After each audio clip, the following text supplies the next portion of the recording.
কয়েকদিন আগে আপনারা দেখেছেন কিভাবে ছাত্ররা শিক্ষকদের উপরে হামলা করছে, মেরেই ফেলার অবস্থা করেছিল। সেখানে নারী শিশু বলে কিছু নেই, একটি মেয়েকে ছেলে মেয়ে একসাথে ধরে পিটায় মারে। বাংলাদেশে এই ধরনের অবস্থা তো কোনোদিন ছিল না। ছেলে মেয়েদের মধ্যে একটা লেহাজ তমিজ আদব কায়দা ছিল, পোলাইটনেস ছিল, আজকে তা নেই। ডক্টর ইউনূস ক্ষমতা দখল মানেই হচ্ছে বাংলাদেশের সমাজকে ধ্বংস করে দিচ্ছে, অর্থনীতি তো ধ্বংস করে আপনারা জানেন একেবারে শেষ পর্যায়ে। দারিদ্র্যের হার বেড়ে গেছে। 5 কোটি মানুষকে আমরা নিম্নবিত্ত থেকে মধ্যবিত্ত এনেছিলাম, আজকে 6 কোটি মানুষকে সে দরিদ্র সীমার নিচে নিয়ে গেছে। লাশ ভেসে বেড়ায়। কয়েকদিন আগে আপনারা দেখেছেন সেই মমিনের লাশ তুরাগ নদীতে ভাসছে। কেন মিছিল করলো, জয় বাংলা স্লোগান দিল। যে জয় বাংলা স্লোগান দিয়ে প্রতিটি মুক্তিযোদ্ধা বুকের তাজা রক্ত ঢেলে দিয়েছে, দেশ স্বাধীন করে দিয়েছে, আজকে সেই জয় বাংলা নিষিদ্ধ। বঙ্গবন্ধু তার স্মৃতি সব মুছে ফেলছে। মানুষের ঘর বাড়ি, আমি প্রতি ইউনিয়ন ওয়ার্ড পর্যন্ত কথা বলছি, প্রত্যেকটা ইউনিয়নে আমাদের নেতা কর্মীদের ঘর বাড়ি হামলা করে ভেঙে ফেলা, তাদের উপরে অকথ্য অত্যাচার, হত্যা করা এবং তাদের মেয়েদের লাঞ্ছিত করা, ছেলেদের উপরে হামলা, ছেলেকে না পেলে মাকে খুন করা, বাবাকে লাঞ্ছিত করা, এমনকি দাদি শ্বশুর বাড়ি তাও রেহাই পাচ্ছে না, আত্মীয় স্বজন পরিবার তারাও রেহাই পাচ্ছে না। খুঁজে খুঁজে প্রত্যেকের রেটগুলি তার ইউনুস সেন্টারে বসে লোক ভাড়া করে সমস্ত জায়গার তথ্য নিয়ে ডাটা করে তারপরে একটার পর একটা তারা আমাদের নেতাকর্মীর উপর নির্যাতন চালিয়ে যাচ্ছে। কারাগারের মধ্যে অসহনীয় নির্যাতন সমস্ত নেতাকর্মীদের। আপনারা দেখেছেন, অসুস্থ হলে চিকিৎসা দেয় না, মুমূর্ষ রোগীর হাতে হাত করা, মৃত্যুর 2-3 ঘন্টা পরে সেই হাত করা খোলে। আমি জানি না কোনো সভ্য দেশে বা গণতান্ত্রিক দেশে এরকম হয় কিনা। জেল কোড তারা মানে না। আজকে আমি খবর পেলাম আমাদের প্রায় 20-25 হাজার ছাত্রলীগের ছেলে পেলেদের অ্যারেস্ট করেছে, তাদেরকে সেই সেলে রেখে দিয়েছে, সেখানে খাবার দেয় না, চরম নির্যাতন করে, শীতে কাপড় পায় না, ফ্লোরের মধ্যে পড়ে থাকতে হয়, ভালো পানি দেয় না, খাবার পানি নেই, গোসলের পানি নেই, ময়লা পানি দিয়ে দেয়, ইচ্ছা করে দেয়, এমনকি ময়লা যেখানে বসে থাকবে সেখানে যে পায়খানার পানি এনে সেখানে ঢেলে দেয়। এই ধরনের নির্যাতন আজকে জেলে জেলে চলছে, জেলায় জেলায় পর্যন্ত এই নির্যাতন চলে। আর ঢাকা কেন্দ্রীয় কারাগারে তো আছেই, কোনো জেল কোড মানামানি নেই।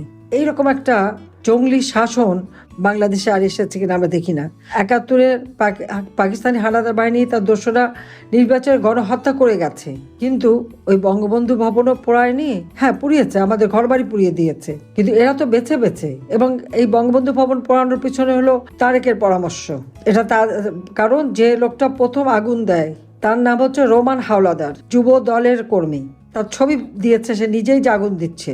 এবং মেট্রো রেল, পুলিশ হত্যা, বিটিভি ভবন, যেখানে যেখানে যারা আগুন দিয়েছে পুড়িয়েছে তারা কিন্তু নিজেরাই স্বীকার করেছে। কিন্তু আপনারা দেখেছেন তাদেরকে দায় মুক্তি দেওয়া হয়েছে, তাদের বিরুদ্ধে মামলা করা যাবে না, কোনো আইনের শাসন নাই, বিচার নাই, কিচ্ছু নাই। থাকবে কোত্থেকে? ছাত্রছাত্রীদের দিয়ে যদি চিফ জাস্টিসকে ভাড়া করা সেই কিশোর গ্যাং, তাদেরকে ছাত্রদের ড্রেস পরিয়ে আর এদের নিয়ে কিশোর গ্যাং নিয়ে বা গুন্ডাপান্ডা ভাড়া করে তাদের দিয়ে, এবং সেই ছাত্ররা কারা? যারা চিফ জাস্টিসকে লাঠি সোটা নিয়ে, অস্ত্র শস্ত্র, রামদা, চাপাতি, চাইনিজ কুড়াল নিয়ে তার বাড়ি আক্রমণ, তাকে পদ থেকে বাধ্য করা। এবং এটা কিন্তু এই ডক্টর ইউনূস, আসিফ নজরুল আর স্বরাষ্ট্র সেই লেজে জাহাঙ্গীর, এরা কিন্তু সব জানে এবং তাদের জানা মতে এগুলি হচ্ছে এবং তারা এদেরকে উস্কানি দিচ্ছে। এটা কোন ধরনের অসভ্যতা আপনারা একবার বিচার করে দেখেন। আজকে আমরা আওয়ামী লীগ, যে আওয়ামী লীগ স্বাধীনতা এনে দিয়েছে, সেই আওয়ামী লীগের নেতা কর্মীরা না বুদ্ধিজীবীদের স্মৃতিসৌধে সম্মান প্রদর্শন করতে পারে, না স্মৃতিসৌধে যেতে পারে।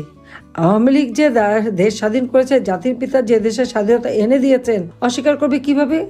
আপনারা জানেন আজকে সিআইএর যে ফ্যাক্ট বুক বেরিয়েছে সেখানেই তো দেওয়া আছে, আমেরিকার ডিক্লাসিফাইড যে সমস্ত ডকুমেন্ট সেখানে আছে, সারা বিশ্বের সমস্ত মিডিয়াতে আছে। বাংলাদেশের মিডিয়া থেকে যতই মুছে ফেলুক, যতই বঙ্গবন্ধু ভবন ভেঙে ওই স্মৃতিটুকু মুছে ফেলুক, যতই মোরাল ভেঙে অপমান করুক, মুক্তিযুদ্ধের স্মৃতিচিহ্ন মুছে ফেলুক, জাদুঘর ভেঙে তছনছ করুক, ইতিহাসকে তারা মুছে ফেলতে পারবে না। 7ই মার্চের ভাষণ বিশ্ব প্রামাণ্য দলিলে স্থান পেয়েছে। আর এটা বঙ্গবন্ধুর যে স্বাধীনতা ঘোষণা এবং আওয়ামী লীগ যে এদেশের স্বাধীনতা এনেছে, এটা আজকে বিশ্ব রেকর্ডে আছে।